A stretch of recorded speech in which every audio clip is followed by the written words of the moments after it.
If you wash your hair and you notice you had big clumps of hair in your hand, don't worry, because you are not alone. In today's video, I'm going to share with you some of the causes behind postpartum hair shedding, as well as give you some tools that you can use to help combat it. And if anyone else comes to mind, make sure you share this video. Let's get started.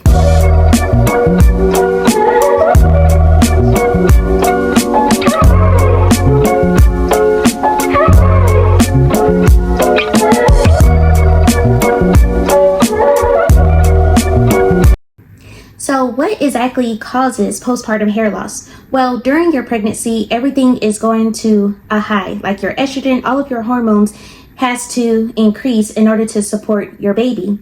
And this is also why we take our prenatals and everything to help with the support of our baby. And so our estrogen increases, and during this time, our hair is flourishing. You may notice that your hair is extra thicker, like it looks beautiful in a lot of cases. And everything is going well, but then after you have your baby, unfortunately with a lot of women, around the 3 to 6 month mark, then you may notice some shedding. And so what happens during your flourishing stage, the estrogen is supporting the anagen phase, which is your growing phase of your hair growth cycle. And then after that happens, after you have your baby, your hair now shifts to the resting phase or the telogen phase, and then that's when some shedding starts to happen. And some people may notice that they have more shedding compared to other people. And as a result of that, this is when your estrogen is gradually going back to its regular state. Your hormones are shifting back to its state before, and as well as you may lose some of your nutrients that you had when you were supporting the baby. So everything is kind of decreasing, and as a result, you may start to see this, and it can be pretty scary, especially when you haven't had that much shedding before. Now I'm gonna tell you, if I could be honest with you, this is a lot.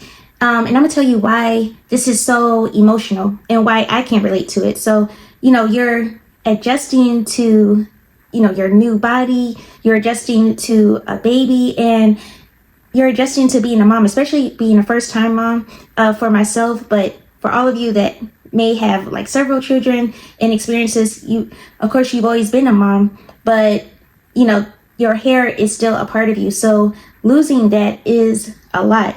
And especially when like hair loss is a part of you. And so you could feel like you're losing like a part of yourself.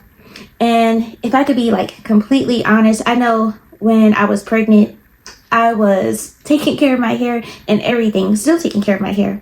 But I was praying to God that I wouldn't have to go through that, because everyone don't go through postpartum shedding. And I wanted to be one of the lucky ones, I just wanted to be one of the few that didn't have to go through this. And so I was praying and I was taking care of my hair and everything. And then around, I say around 4 months, I was washing my hair and I was noticing I had more clumps than usual. And it was like a wad of hair. I wish I took more pictures, but it was a lot of hair. And I just started crying, and I still stayed consistent with what I'm going to share with you later in this video, but I still stayed consistent, but it was a lot. And I was like, Lord, I don't want to go through this. Why do I have to go through this? And I had to realize that my beauty it's not in my hair strands, but my beauty comes from the Lord. And that's what He's consistently reminding me of, as many times as I encourage you. He's encouraging me that my beauty is in His strength.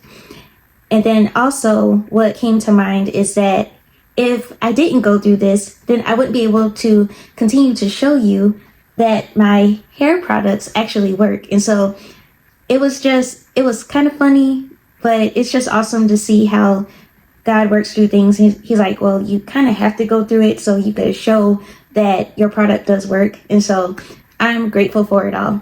But let me share these tips with you now. So number one, we want to focus on our diet. So if you're not already doing so, make sure you're eating some protein-rich foods. And so what I like to eat foods with like salmon and chicken and turkey. Those are like my top meats, and also like tuna, things like that. But eat a lot of make sure your meals have a lot of protein, and that's going to help with strengthening your hair follicles, as well as eating some iron rich foods. So of course I'm not too big on eating red meat all the time, so I kind of limit myself to that. But there's red meat, there's spinach, quinoa, legumes. Yes, those are a few of iron rich foods that you could eat as well. Oh, pumpkin seeds is another one. And you want to also make sure you're staying hydrated. Drink a lot of water. Continue to drink a lot of water. And yes, going back to those protein rich foods, I named like salmon specifically because that's also very high with omega-3s, which is also great for your hair. And a lot of these meats, it has collagen in it, as well as it's strong in B vitamin as well. Vitamin B. And so if you're not eating enough naturally in getting those, getting collagen and getting omega-3s and everything, then make sure you're at least taking it as a supplement. And so for me, I continued with taking my prenatal. The doctor said it doesn't really make a difference, so I just continue with taking my prenatals because it doesn't harm anything. So continue with that. The second thing you want to focus on is hair care. So for me, I focus on protective styles that don't pull the hair. So I kind of took a break from wearing my extensions. I love my braids and everything, but I just took just taking a little break from it right now. And so my hairstyle, if it's not in a wig or if it's not wrapped up in like my scarf, then I have my hair in this. So I don't know if you can really see with the window open, but after I wash my hair, I just put some flat twists in my hair and I just tuck it in like that. And that's like my hairstyle for the week. And then I leave it alone. I just need something simple so I don't have my hands in my hair all the time. So I just do this and leave it alone. And another thing that I do is that I don't really use heat. So the most heat that I use is my Rev Air, and it's light compared to like the regular hair dryer. And so I just do that and just to lightly like stretch my hair, and then I just twist it up. And that's what I've been doing. And then another thing that I've been consistent with is my hair oil. And so my hair oil, it has like ingredients like fenugreek and peppermint, and all of those help with stimulation, and it's very good with the scalp. And so I use that along with my hair mist. And the hair mist is like, it just helps to refresh the hair throughout the week because I don't do too much to my hair. So this has similar ingredients. So I use this and I seal my hair with this. And I like to use my hair oil along with massaging my scalp. So I have some other videos where I talk about massaging the scalp, but that helps with blood circulation. And so I especially massage those problem areas, and I do that for like 5 to 10 minutes. I aim to do it daily, but at most I do it at least roughly 4 times a week. 4 times a week is the most that I do, and that's been helping me. And I don't know if you can see, but this is one of my problem areas, but it has been coming in very nicely. And along here.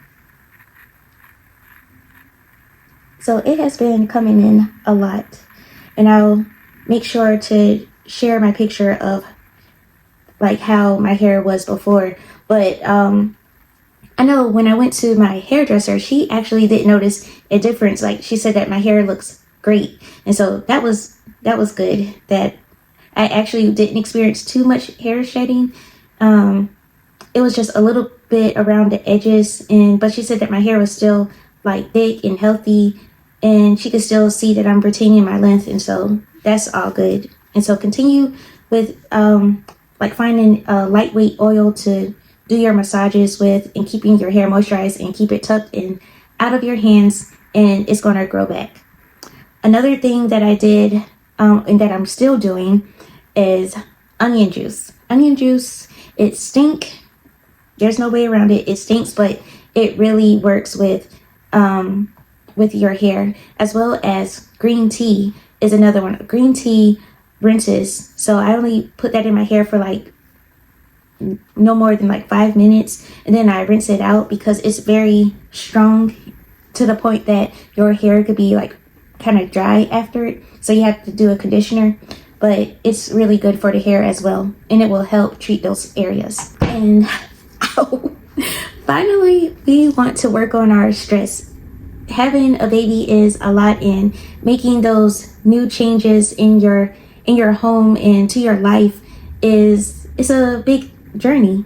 And so you want to make sure you're managing your stress, spending time with the Lord in worship, walking, spending time with him in prayer, and being out in nature, doing some deep breathing. This will help with managing your stress, as well as resting when you can, taking those naps, especially in the early days when baby is up or baby is resting. Make sure you're prioritizing rest. And let's see what else. Oh, also speak life to yourself, speak life over your hair, and journal, because all of that is going to help with managing your stress, and also inviting God into this area of your life. So like I said before, when I started to notice shedding, it was around 4 months, and it kind of stopped immediately after I noticed. So it feels like it was just for that month and then it stopped.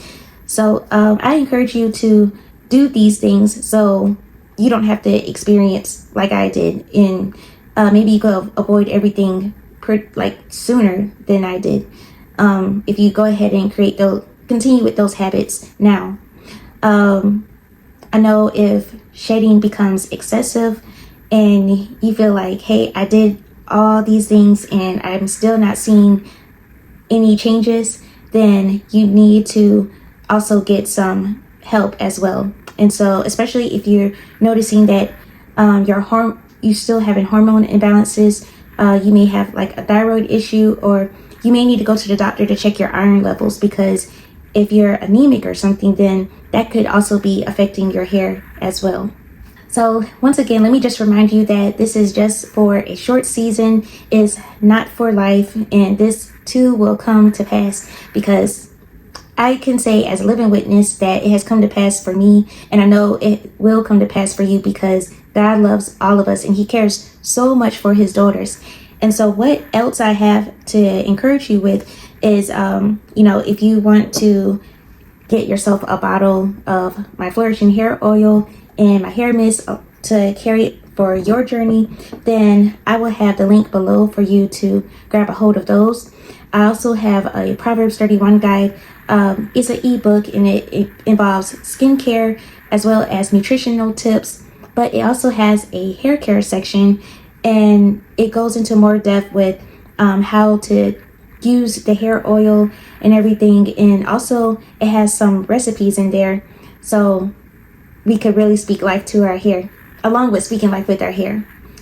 And then my third recommendation, if you're open to it, is I have a epigenetic hair analysis. It goes in depth with what you should eat and what you should take a break from eating, and this all helps with restoring your hair as well. So I encourage you to check all of that out. I will make sure to leave the link for you below.